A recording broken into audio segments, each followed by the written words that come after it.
street, and it was our neighbour from County Durham who'd run out in front of her in the street, and he was like, "Get in the car," and took him to where he was going. But it's a bit like when you go on holiday and you meet somebody at the airport that you think, no. But they reckon it's like 7 degrees of separation to everybody, and a lot of people a whole lot less. So. I was on holiday in Australia once and bumped into the same people on both sides of the country. That was quite weird. Are you following me? Yeah, so Katie, tell us about Outlook and that and what you enjoy about it. Oh, well, I think the most current enjoyment from Outlook, or the most current thing with Outlook, is the fact that my fiance is part of Outlook as well. I met Andy through the Tuberous Sclerosis Association. My first Outlook was in Glasgow, which I can't remember what year that was. It must be 7 or 8 years ago. I should have figured out what year it was, but I can't remember. And I'd never met with anybody with tuberous sclerosis before.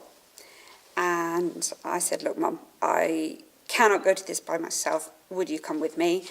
And I kind of gingerly walked into the hotel, and Andra was the first person who walked up to me, and it was like seeing somebody.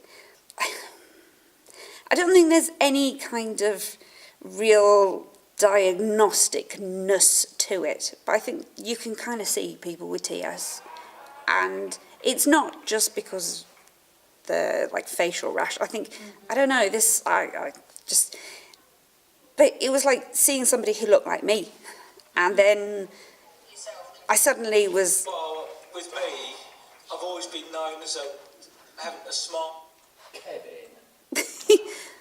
Sorry. That man gets everywhere. I swear there's 3 of us in this relationship. Andy knows exactly what I'm on about.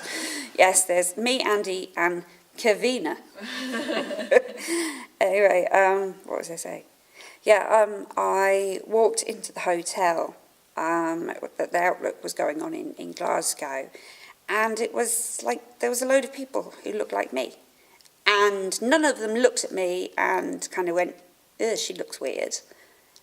And it was like I instantly had a room of best friends.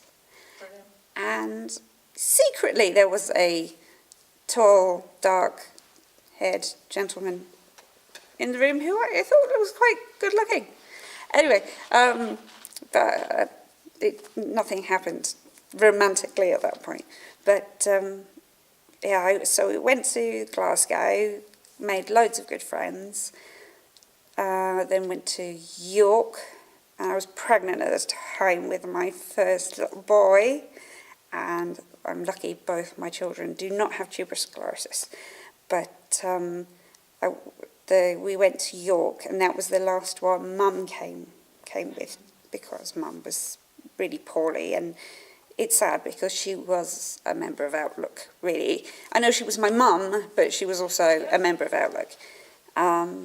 So, yeah, we went to York, but I didn't get to go gaddavanting around York with everybody else that year, which was sad, but I got to sit and chat with all, sedately chat.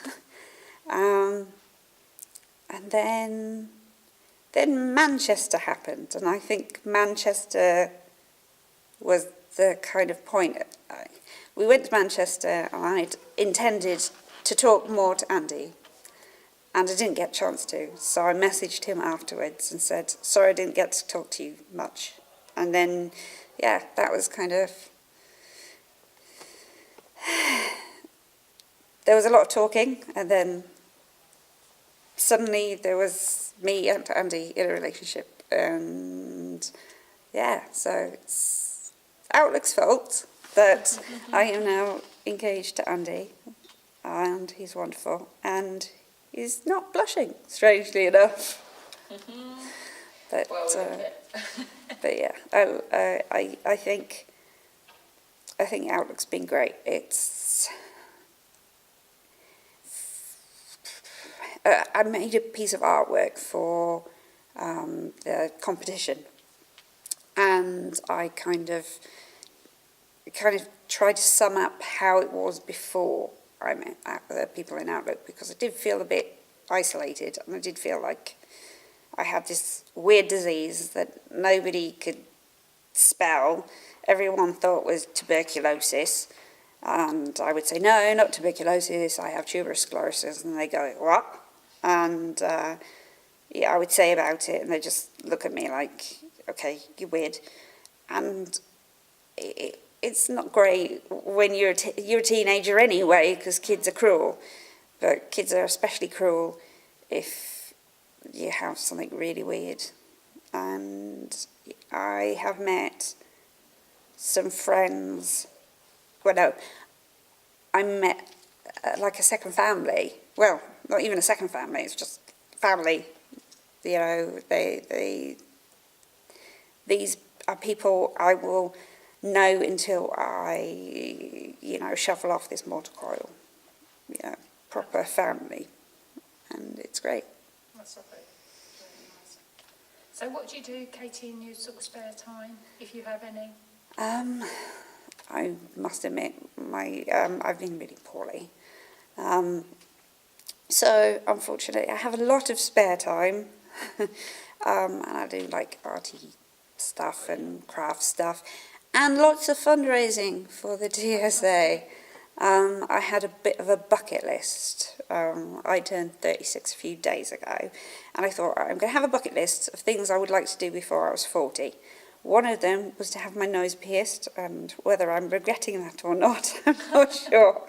But another one was I wanted to do a sponsored head shave, because I thought if I don't do it before I turn 40, I won't do it. So I did that at the back end of last year and split the money between the TSA and Macmillan, and hence why I have very, very short hair now.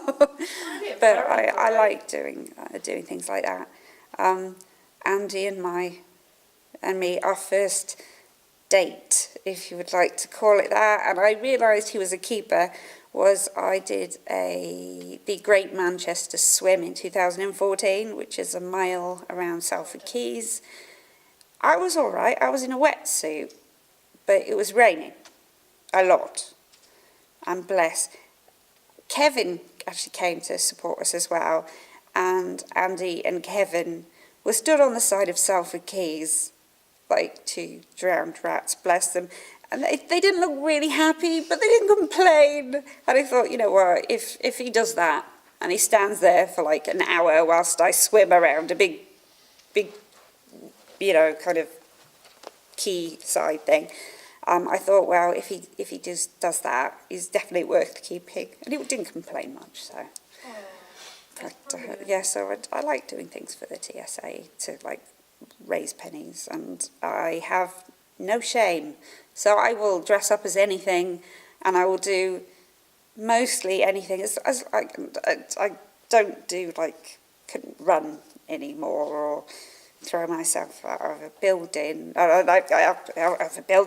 an aeroplane, or, you know, parachute, or, you know, rappel down a building. But if it involves embarrassing myself, I'm fair game for that. You'll remember that. Yeah, I think most people do, unfortunately. That's brilliant. Thank you, Katie. That's brilliant. That's brilliant knowing about you. We can finish now, is that all? Yeah, no, that's great. I can't believe